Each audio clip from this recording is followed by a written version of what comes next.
好，我是芬妮。今天我们发生了一件严重的事情，我们要去把我们购买的 MacBook Pro 想办法看看能不能退货或换货。这是我们在 Big Camera 买的 MacBook Pro 16寸 1TB 笔电的样子。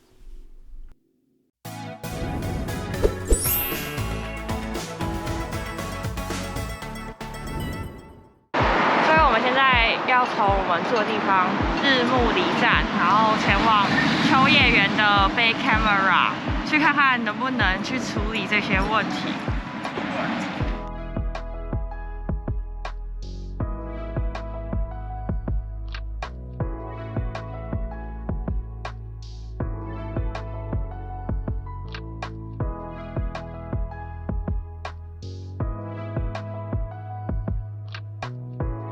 Hello， 我们现在在那个 Big Camera 秋叶原店，刚刚经历的就是要把我们买了一个 MacBook Pro 16寸，然后1TB 的电脑，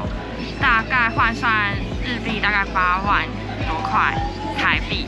然后我们要把它退掉，因为忘记它是日规的键盘。那日规的键盘比较特别，键盘总共有分3种不一样的，然后日本是它自己独有的，它多了很多不同的键。它基本上你要把它换成注音符号可以使用上是非常困难的。原本它是说不能够退换货，或者是叫我们去东京苹果直营店去试试看能不能换。那我们跟他说，因为其实昨天我们是在闭店的时候买的，他也没有跟我们介绍，然后什么都没有说，就直接结账走了。然后所以整个电脑通常呢买电脑他都会直接现场拆封跟你测试或检查，但当天其实是没有的，所以我们那一台电脑是直接是全新未拆封。所以后来他们就决定说，可以让我们退货了。这一次呢，其实在 Big Camera 的体验是蛮好的，它让我们把不适合的东西退货。大家记得来日本的时候，如果也要买电器，要先查一下是不是适合自己使用的，或者是一些相关可能是日规的，跟国际通用的是不一样的。那这边一些小经验跟大家分享，谢谢。为什么要在日本买苹果电脑？会比较便宜吗？现在在日本买 MacBook Pro 或是任何的苹果产品，之所以比较便宜，是因为现在汇率比较低的关系。另外，部分商店有提供退税的服务，所以就会卖得比较便宜了。在 Big Camera 买苹果电脑是可以退税的，但是不能使用优惠券，而其他产品还是可以使用哦。赶快截图收藏优惠券吧，可以一路使用到2023年底。所以当时我们买了16寸的笔电，日币是376800元，扣掉消费税的34255元，并换算当时的汇率是乘以0.235，因此购入台币价格为84988元，相比台湾购买的价格是85900元，总共便宜了5402元。其实真的便宜很多，但是呢，你会为了要便宜5000多块，就买了一个日规的键盘吗？虽然日本也蛮多人会用美规键盘，但是要在日本的直营店才有比较高的机会可以买到。现在呢，直营店消费已经取消退税优惠了，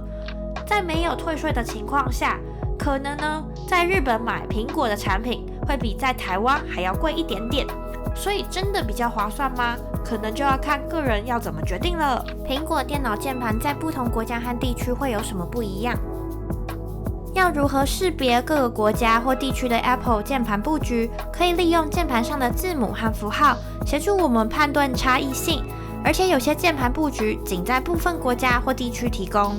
键盘布局分为3种，第一种是 ANSI 美规键盘，它的 Return 键会如下图所示，像是美国、台湾、新加坡、香港、马来西亚都是用这一款。第二种是 ISO 欧规的键盘，它的 Return 键会比较狭长一点。第三种是 JIS 日规键盘，它的 Return 键会比较胖一点。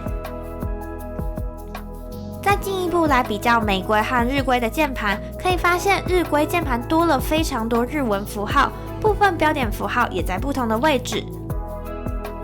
有一些人不小心买回来，解决方法呢，就是特别去制作一个键盘膜，加上有注音符号的版本，还需要习惯呢注音符号在键盘上的位置会在日规键盘上不太一样，毕竟日规键盘多了很多按键。如果想要卖掉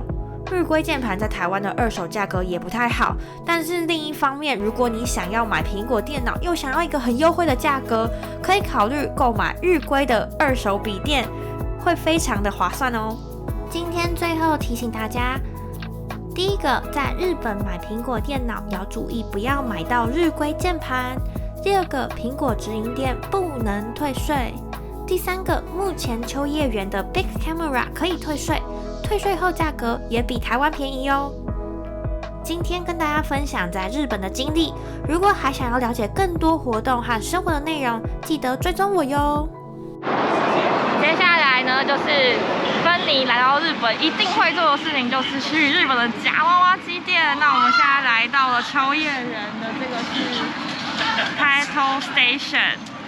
他要来看我大展身手了。